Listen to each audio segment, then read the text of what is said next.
healed my bleach damaged hair. Healing bleach damaged hair is by no means easy. For I think like 4 years from 2018 to I think no, sorry, it was 2021 up until I think about a year ago. I was dyeing my hair like platinum blonde. I had vivids, really pastel light vivids, and my hair was completely fried. It felt like chicken wire. It could honestly stand up on its own. I didn't need hairspray for anything. My hair just stayed completely still. It was horribly damaged. It was breaking off. And honestly, I was to an extent losing my hair. It was so horribly damaged because I didn't know how to take care of it at the same time. That it was just starting to fall off, and I knew I needed to stop. And I didn't just need to stop, I needed to fix it. So we're gonna start with how I fixed it because my hair it's not 100% healthy, but it's the healthiest that it's been since I started dyeing my hair. My hair actually has some softness to it now, and it does move. It doesn't feel like chicken wire anymore. The biggest thing is having a moisture and protein-based routine. I didn't know how to take care of my hair when I had started bleaching it. I was barely using conditioner, which I know is a cardinal sin, especially if you have curly or textured hair. So just the biggest thing was starting with moisture and honestly just taking care of my scalp. I wasn't washing my hair properly. I had buildup on top of buildup, and that was not only keeping my hair from growing, but it was a big reason as to why my hair was like, honestly, kind of like spaghetti when it was wet. It just stretched. It was awful. So getting started was starting with my scalp. First thing I started with was oiling my hair regularly. It was using a proper shea butter and vitamin formula, black castor oil, and vitamin E, letting that sit, marinate, massaging it into my hair and my scalp for I think about 30 minutes.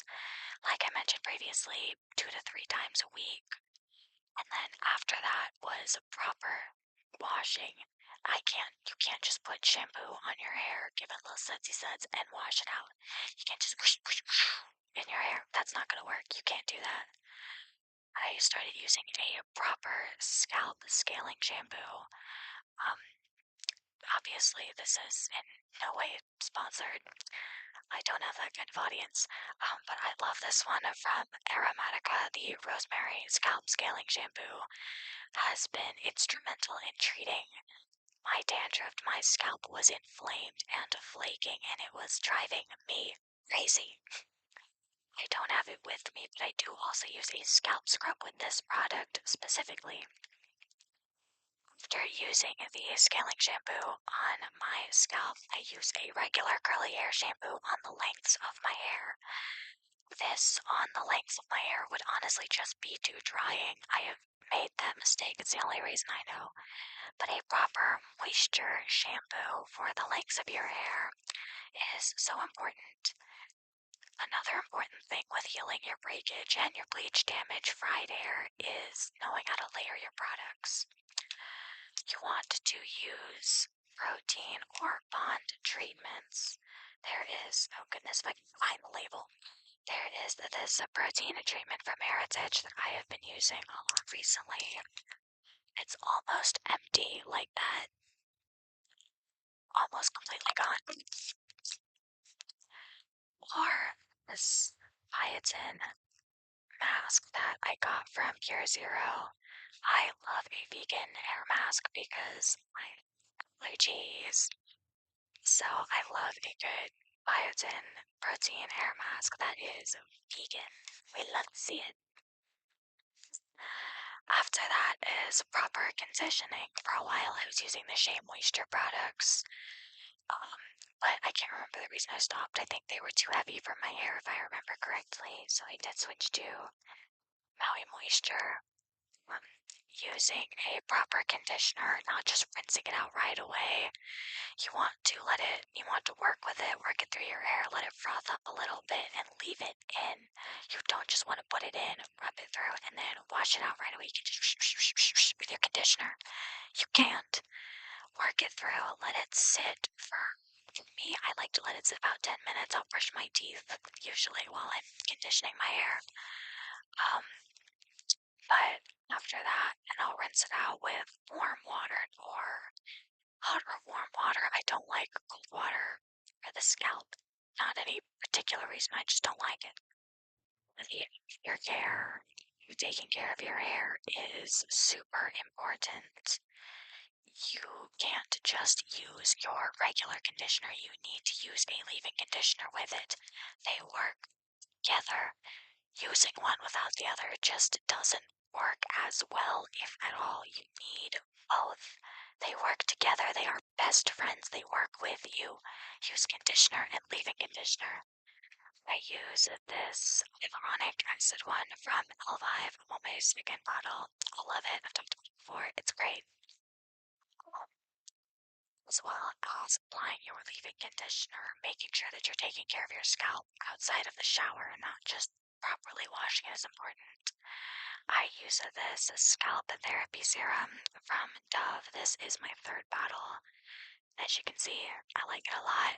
It is great for cooling down your scalp and just honestly, I don't know if it's just a placebo effect, but honestly, I do feel like it soothes my scalp after washing, conditioning, hair masks, all of that. And then for the lengths of my hair, I do like to go in with a bond-in oil or serum just to help with the protein treatments that I'm using to fill in the gaps that bleach created and basically fried. Um, I am using this one from L'Oreal. It is Everpure, but another just really good oils to incorporate in your hair. For like bond-in oils would be argan oil, jojoba oil. Um, just a really good oil that conditions and holds in moisture. That is going to be the biggest thing with fixing fried hair. Just really bonding treatments in general can be great if you know how to use them. I have this rebonding treatment from Heritage. This is one that you apply before your hair care routine. I know that there are some that you can apply afterwards. I'm aware of the red kinesthetic bonding, the Olaplex, the Brazilian Bond Builder. Those are all really good products. This is just one that I have. This is the one that I use. It says my goodness, I read these directions every day, but you just apply a good amount to the lengths and ends of your hair and leave it in for 3 to 5 minutes. I have the horrendous habit of leaving it in for 10, but I feel like that makes it work better. Maybe. I don't know. I could be completely wrong. But not just these products, but consistency. I've been at this for over a year, and I'm just now getting my hair to a decently healthy point. Another big thing with taking care of fried hair is to trim it regularly, not cut, just trim. I'll take about an inch off every couple of, like every 2 to 3 months. For me, feels like a good spot for trimming my hair, just making sure that I'm constantly keeping up with the dead ends so there isn't more breakage, so that I'm not, so that I'm preventing worst case scenario with my hair.